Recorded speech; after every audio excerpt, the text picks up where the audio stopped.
मैं जो कश्मीर से लौटने के बाद किसानों के लिए बोल दिया बेधड़क, अगर मैं कश्मीर में कुछ कर लेता तो मेरे घर तो ईडी पहुंच जाती आज से पहले, इनकम टैक्स वाले पहुंच जाते। आज मैं सीना ठोक के कह सकता हूं कि प्रधानमंत्री के पास सारी संस्थाएं हैं, सब कुछ है, और मेरी सारी जांच करा लें, मैं इसी तरह बेधड़क रहूंगा, चूंकि मेरे पास कुछ नहीं। मैंने कश्मीर में जाने के फौरन बाद 2 फाइलें मेरे सामने आई। एक में तो अंबानी इन्वॉल्व थे और एक में संघ के एक बड़े अफसर हैं वो थे, एक पुराने महबूबा की मिनिस्ट्री के मिनिस्टर थे और जो अपने को प्रधानमंत्री जी के बहुत नज़दीक बताते थे। मुझे सेक्रेटरीज ने दोनों डिपार्टमेंट के बताया, साहब इसमें घपला है। मैंने दोनों डील कैंसिल कर दिए। सेक्रेटरीज ने मुझे ये भी बताया कि साहब इसमें 150 करोड़ रुपए आपको मिल सकता है।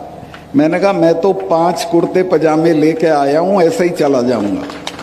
लेकिन एहतियातन मैंने प्रधानमंत्री जी से वक्त लिया और उनसे मिलने गया और उनको मैंने कहा कि साहब ये फाइल है, ये इसमें घपला है, ये लोग इसमें इन्वॉल्व हैं, ये आपका नाम लेते हैं, आप मुझे बताएं क्या करना है।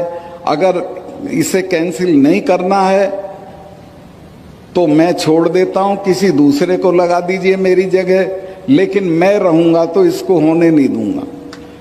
मैं इस बात की तारीफ करूंगा प्रधानमंत्री की कि उन्होंने कहा कि नहीं सतपाल, करप्शन पे कोई कॉम्प्रोमाइज नहीं की जरूरत है। मैंने वो किया और कश्मीर में जो इतनी करप्ट स्टेट है कि आप अंदाज ही नहीं लगा सकते हो। सारे देश में कमीशन 5-4% मांगा जाता है, कश्मीर में 15% मांगा जाता है। उस स्टेट में दहशत हो गई और मेरे रहते कोई करप्शन का बड़ा काम नहीं हुआ। आते आते मैंने वहाँ एक, आप देखते होंगे आजकल प्रेस में और टीवी में, उसको रोशनी एक्ट कहते थे। फारूक अब्दुल्ला वो एक्ट लाए थे कि ये सरकारी ज़मीनें हैं, इनको हम ठीक ठाक दाम पे दे देंगे और इससे जो रुपया मिलेगा उससे बिजली की हालत सुधारेंगे। बिजली की हालत तो सुधरी नहीं। कई एकड़ का प्लॉट फारूक अब्दुल्ला को मिल गया, उनके बेटे को मिल गया, महबूबा को मिल गया। मुझे लोगों ने जब शिकायत की, मैंने पता कराया तो उन्होंने कहा जी बिल्कुल ऐसे ही है। मैंने वो सारा कैंसिल कर दिया और उसकी जांच बिठा दी। अब वो वहाँ जांच भी सरकारी संस्थाएं करती हैं, वो भी डरते हैं कि कल कोई आ जाएंगे। तो वहाँ बहुत अच्छी एक लेडी जज चली गई थी, तो मैं उन लोगों को कहा कि तुम जज साहब के पास चले जाओ।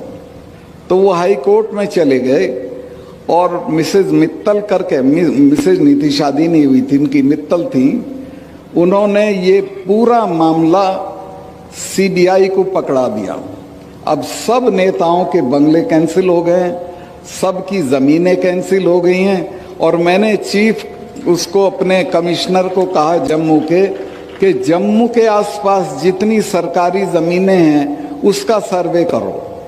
उसने मुझे बताया साहब ये तो बहुत ज़मीन पड़ी है खाली, लेकिन ये तो आपके हटते ही कब्जा कर लेंगे लोग इस पे। मैं क्यों?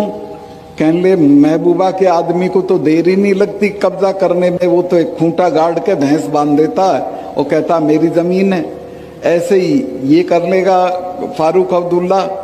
तो मैंने कहा क्या करूं? कहने लगे साहब इसको कर दो। मैं कहा मैं इसको बांटने का नहीं हूँ, ना मैं इसको बेचने का हूँ। आप एक काम करो, मेरे यहाँ 3 कोर हैं आर्मी की, 3 लेफ्टिनेंट जनरल पढ़ते थे कश्मीर के, इन तीनों को बुला के उन सबों को ये ज़मीन दे दो।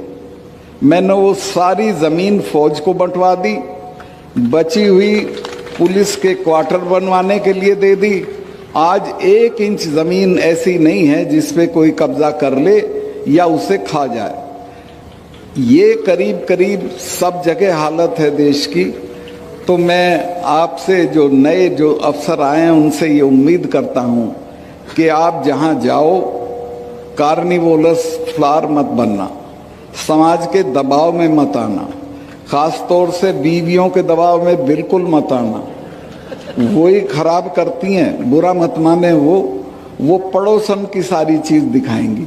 देखो इसके ये है, आजकल एक टीवी में ऐड आ रहा है, वो एक अफसर है, वो जा रहा है अपनी बीवी के साथ अपने मातहत के यहाँ, तो कहता मेरा जूनियर है, तो जाते कहती जूनियर है, घर तो देख कितना बढ़िया कर रखा है, मिसेस शर्मा की साड़ी तो देख कैसी है। तो ये दबाव आएंगे आप पे, ये दूर नहीं है। और आपको भी अच्छा लगेगा कि आप थोड़ा पैसा कमा ले, बढ़िया गाड़ी लें, बंगला बना दें। मैं ऐसे ऐसे लोगों को जानता हूँ जयपुर में कि जिनके गांव में फूस का घर नहीं था और उन्होंने क्या क्या बंगले बना रखे हैं, वो आपके समाज में भी आके इनाम बांट जाते हैं। आप कभी देखते ही नहीं कौन है।